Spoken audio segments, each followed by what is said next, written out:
This is the tinfoil hat. It may not mean much in this day and age, but throughout the 80s, 90s, and early aughts, it evoked many sentiments and tropes.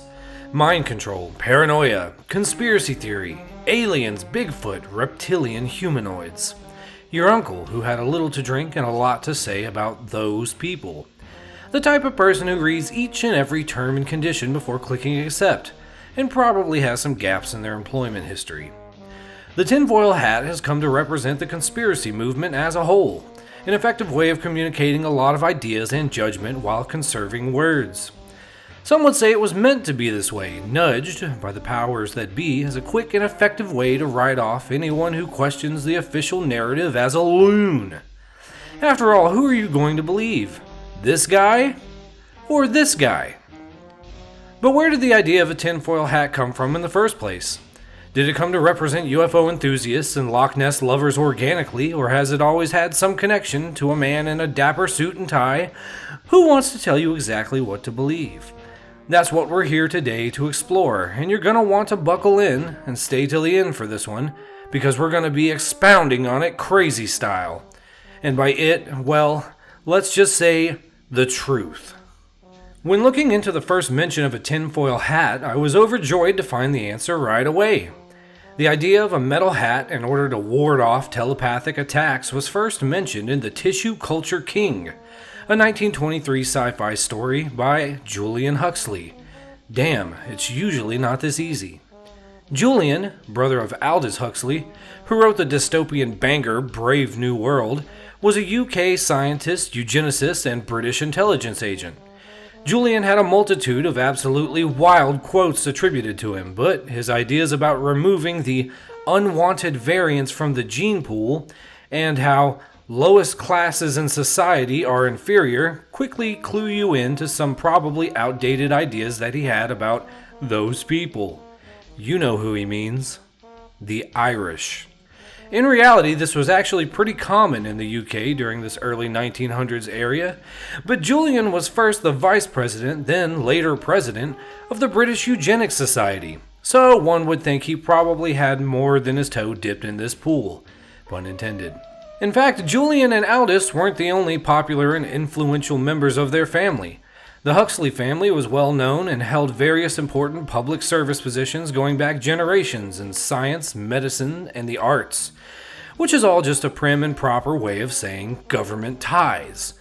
The Huxleys' influence in the UK government could easily be its own short documentary, and certainly is, and really is not that interesting to me as a red-blooded American. Anyways, the reason we're talking about Julian today is the above-mentioned story, The Tissue Culture King.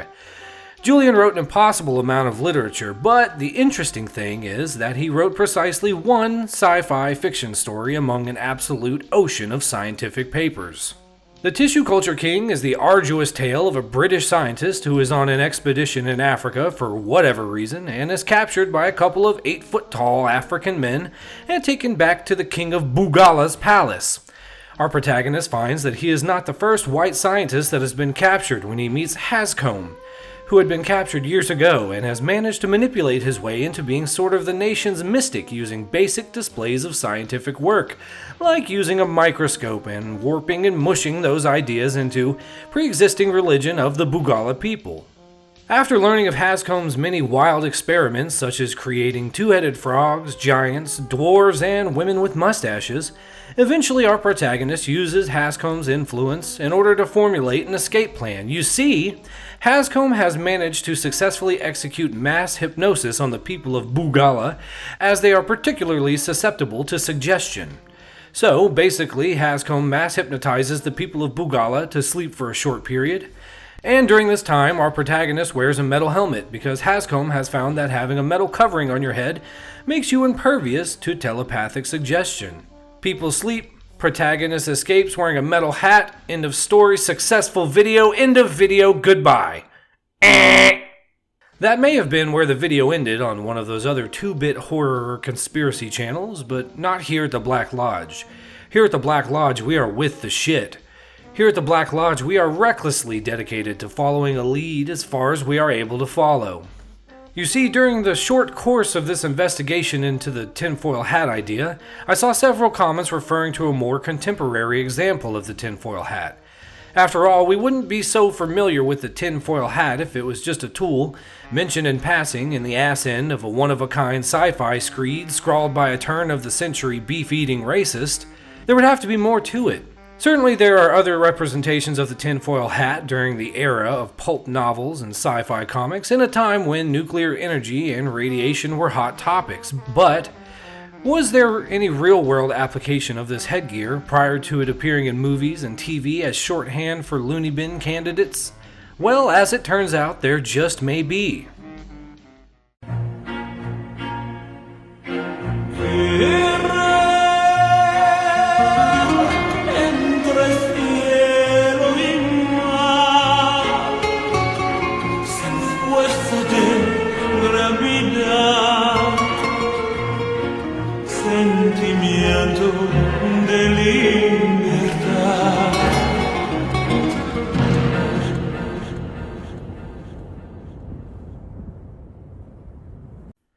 Leonard Kill was born in 1933 in Massachusetts. He attended a Catholic boarding school, which gave him some troubled years before ultimately deciding school wasn't for him, and dropped out just short of graduating high school in order to join the Air Force. During his time in the Air Force, posted at a remote radar monitoring station, Leonard experienced a significant health event, where he had a perforated peptic ulcer, internal bleeding, and his blood pressure dropped low enough to put him on death's door.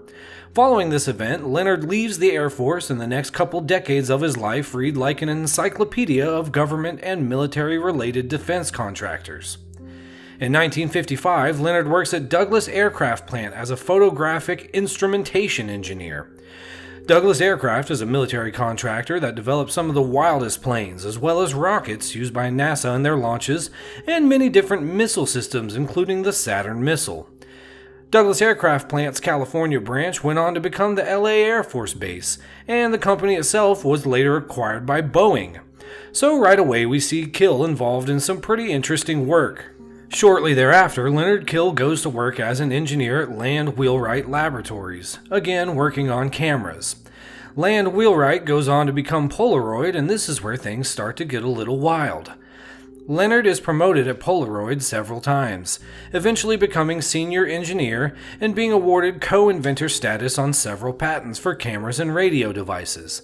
These patents, along with several newspaper articles chronicling the tragic later years of his life, are the only publicly accessible bits of evidence that he ever existed. Upon hearing the name Leonard Kill and searching for information about him, I found it exceedingly difficult to unearth anything concrete. In fact, I don't even have an image of him to include in this video. Leonard is credited in his Polaroid patents as L.A. Kill, and mentioned by name in several articles following his court proceedings, but other than that, a lot of the additional information is secondhand. His participation as a test subject in which electrodes were implanted into his brain and stimulated to the point where parts of his brain were permanently damaged have him listed under a fabricated identity, which is common practice for researchers. Yes, you heard me correctly, and we'll get to it. But first, let's talk about Leonard Kill's boss at Polaroid, the co-founder Edwin Land. Other than co-founding Polaroid, Land worked with the military during World War II, helping in the development of smart bombs, night vision goggles, and other reconnaissance tools. Land was an advisor to President Eisenhower on photographic reconnaissance matters and went on to be an advisor for Nixon as well. Land also worked for SEI, which was later acquired by Searle, the company famous for putting aspartame into every single thing you eat and being run by Donald Rumsfeld, which was later acquired by Monsanto, famous for creating the most efficient weed/human killer, Roundup, and putting as many farmers out of business as possible through literally copywriting seeds. Land was given many honorary degrees and doctorates and won countless awards, including being inducted into the Royal Society just prior to his death, with the citations during that ceremony being read by Hugh Huxley. Yes, from those Huxleys, in a perfect representation of what the phrase full circle means. All that to say, Land was connected to the military, intelligence agencies, and multiple United States presidents during the Cold War era. And Leonard Kill's proximity to shady intelligence assets and to the movers and shakers of the Cold War era does not end there. In 1963, after being promoted several times at Polaroid, Kill resigns and goes to work for EG&G, a defense contractor who's partnered with the CIA, Departments of Defense, Energy, and Transportation, the Atomic Energy Commission, and Area 51, as well as working on several black projects, like, allegedly, I guess, and the development of nuclear weapons. It's not clear exactly what Kill's work there was, and one would safely assume it had to do with cameras and optics, but based on the next two employers, it's possible Kill worked as an engineer on other projects. He must have been good at it too, as the very next year he was promoted to head engineer. Similar to Douglas Aircraft and Polaroid, Kill seems to be almost fast-tracked to success and receives multiple promotions in a short amount of time. That, or he's just a punctual, hard worker. Or the guy that's always kissing ass. Who knows? In 1964, Kill resigns from EG&G and goes to work for Honeywell, which, as you've probably guessed, is a defense contractor also. Honeywell worked on a broad range of projects through various government funding, including partnerships with Raytheon and being part of a consortium that oversees and assembles all nuclear weapons in the arsenal of the United States of America. So no big deal, he probably just kept working on cameras or something. Finally, in 1966, Kill leaves Honeywell and goes to work for Block Engineering. Again, it's not clear what he's working on during this time, but if your basic pattern recognition skills are sharp, you've probably detected that Block is also a contractor that receives large amounts of funding from government organizations, such as the Department of Defense, Homeland Security, and the most fearsome three-letter organization of all, the TSA. Block Engineering appears to do a lot of work with lasers and chemical detection devices, with a big project of theirs being early warning detectors for dirty bombs and weapons of chemical warfare. But again, Kill probably just worked on cameras or some shit. Starting around the time of Kill's employment at Honeywell, there are issues between him and his wife Janice. Kill, at the advisement of his parishioner, Father Shanley, had moved a boarder into the upstairs room of his home in order to have some passive income coming in. Shanley had not only made the recommendation of having a boarder, but had selected the boarder himself as well. Kill began having what his wife described as paranoid episodes where he accused her of cheating on him with the boarder. Janice stated that Kill would fly into violent rages, throwing tin cans at her and other horrendous acts. It was at Janice's recommendation that Kill eventually went to the hospital to have an evaluation done. Kill's initial doctor then referred him to a couple of specialists by the name of Frank Irvin and Mark Vernon, and from here we'll have to take another quick detour in order to explain what these men specialize in and who they learned it from. Vernon and Irvin, but particularly Irvin, are basically medical protégés of Dr. Jose Delgado. Delgado furthered the work of Dr. John Farquhar Fulton, whose specialty was identifying the parts of the brain that controlled different functions and emotions, and removing those parts violently with an ice pick and a hammer. Delgado then took Fulton's research on which parts of the whoosy did the whatsy and took a different approach to getting results. Rather than perform lobotomies, Delgado invented what he called a stimoceiver, basically an electrode which delivered voltage via radio control by remote device. Delgado would then map out these parts of the brain and attach a stimoceiver to each part, delivering electricity to the desired area to get the desired result. For years, Delgado practiced this with animals, mostly monkeys, as is par for the course in this type of work, but most famously when he got into the ring with a live bull and was able to stop it from goring him mid-step with the simple press of a button. A video of this experiment can be found all over the internet, even here on YouTube, and honestly, it's kinda spooky to watch. Delgado received funding for his radical experimentation via the Office of Naval Research, or ONR, the National Institute of Health, or NIH, and of course, the Air Force, Army, and NASA. Everyone seemed to be really interested in how he could control these animals with a remote for some reason during this time. Anyways, Kill's doctors, Irvin and Vernon, were basically performing the exact same procedures with funding from the ONR, NIH, and the Department of Justice on patients in Massachusetts. Kill was diagnosed with having temporal lobe epilepsy, as well as a mood disorder, both of which Irvin and Vernon believed could be fixed by burying a couple of stimmies in there and doing a little zip-zap, Delgado style. It should be stated that Irvin went on to make some interesting friends during the Cold War era, with the most interesting one being psychiatrist Dr. Jolly West. And if you know shit about fuck, then you know what this guy was up to during the 60s and 70s, but if not, let me break it down for you real quick. Jolly West was directly employed by the CIA as part of MKUltra, where the goal was to control humans, not only using lobotomies, electric shock, and psychological means, but also by just dosing anyone in close proximity with LSD and other hallucinogens and seeing what happened. Jolly West was connected to some of the strangest and most important cases of this era. West worked for a time at the Haight-Ashbury clinic that Charles Manson and his disciples used to frequent, and may have been loosely related to the fact that every time Manson got arrested, some shady suit would call the station and Manson would walk free. He even bragged about it before it happened. West was brought in to psychologically evaluate Patty Hearst, the heiress to a media dynasty that owns multiple newspapers and magazines and has large stakes in A&E, the History Channel, and CBS, NBC, and ABC affiliates. Hell, Citizen Kane was based on her grandpa. Anyways, she was brainwashed and kidnapped by an extremist group called the Symbionese Liberation Army and helped them execute an armed robbery at a bank, and afterwards, Jolly West came in to talk to her. Jolly West was also brought in to psychologically evaluate Frank Olson while he was having a mental health crisis after being secretly dosed with LSD by Sidney Gottlieb, MKUltra lunatic. Frank Olson jumped to his death from a hotel room just a little while later. Jolly West was also brought in to evaluate the guy who shot JFK, Jack Ruby, while he was in jail, and after that evaluation, Ruby's mental state declined to the point that he basically became worthless in court. Guess we'll never know why he did that. Jolly West was also funded by the NIH, Air Force, and Army, tried to open a violence center at UCLA with Irvin under the blessing of Ronald Reagan, and I almost forgot to mention he was good pals with Aldous Huxley. Full circle, motherfucker! Anyways, back to Leonard Kill.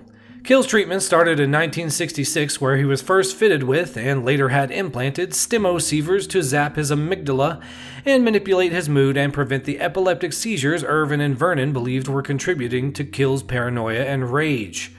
Irvin and Vernon were conducting this experiment on at least 3 other patients at this time, as revealed by the book they wrote about it, Violence and the Brain. Irvin and Vernon may have went a little hard on the treatments though, because following his treatments, Kill's mental state suffered a great decline. His episodes became more frequent and prolonged, his wife divorced him, he was not performing at work, and he was picked up at some point by the police wandering aimlessly at a supermarket with no clear answer on what he was doing or how he got there. Kill was then admitted to a VA hospital where he complained that he'd lost his mental acuity due to the stimosever treatment frying and destroying important parts of his brain. Hearing this talk and having no record of the experimental treatment, doctors at the VA immediately diagnosed Kill as having a psychotic break and he was kept in a mental ward. During his time here, according to an LA Herald article, Kill was seen by a nurse walking around with a metal wastebasket on his head. When asked why he was trying to stuff himself in a trash can, Kill replied that having the metal over his head prevented pain he was experiencing from microwaves. The nurse reported this to the doctor, who ordered the nurse to send him a sheet of aluminum so that he may fashion himself a helmet. And this, ladies and gentlemen, is what this video is all about. Obviously, we took the scenic route in some ways, but we made it, baby. Oh, wait, there's more. Kill's mother later connected with him at the hospital and declared that whatever had been done to him had rendered him basically a vegetable. Mom then filed a malpractice lawsuit against Irvin and Vernon, which went on for years and was eventually lost.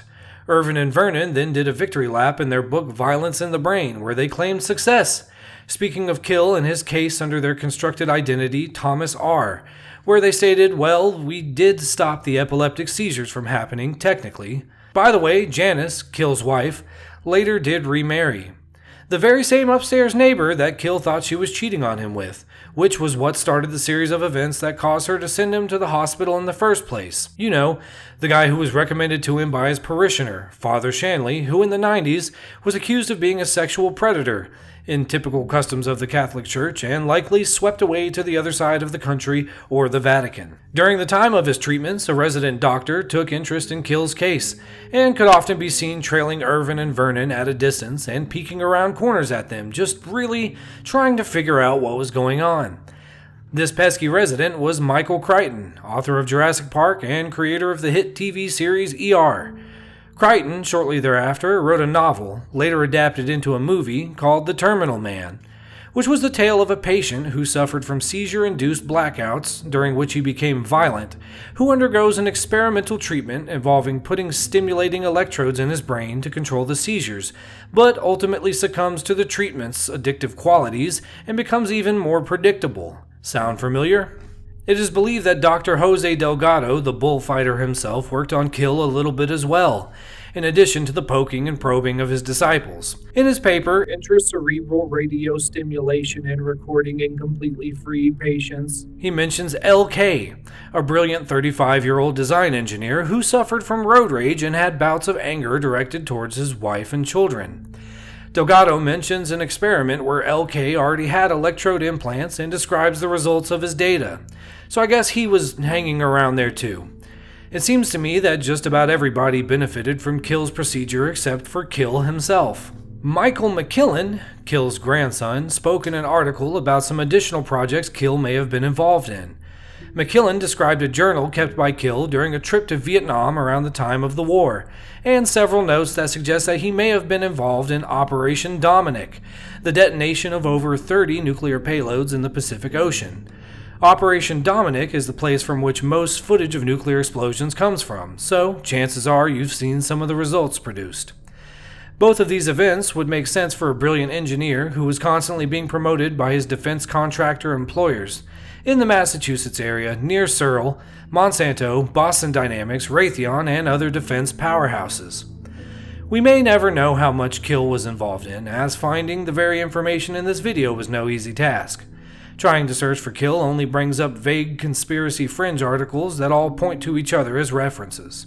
The story of Leonard Kill is the story of a man surrounded by intelligence assets and military doctors during the Cold War era, where MKUltra and new experimental ways to control the mind of a human being were the top priority, at any cost, even if that cost meant ruining lives in the pursuit of that goal, and, as we know from Frank Olson's case, did not leave its own employees and other government workers off limits. Kill was drilled, wired, shocked, scarred, broken, and ultimately paralyzed from the waist down. He complained of pain from radio and microwaves from his home inside of the VA hospital where he remained until his death in 1993.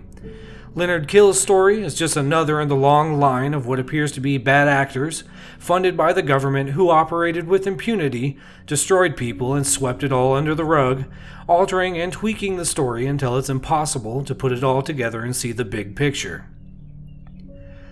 As always, my sources will be in the description. As always, I gladly accept corrections, and as always, thank you for taking some time out of your day to visit the Black Lodge. Come back and see us sometime.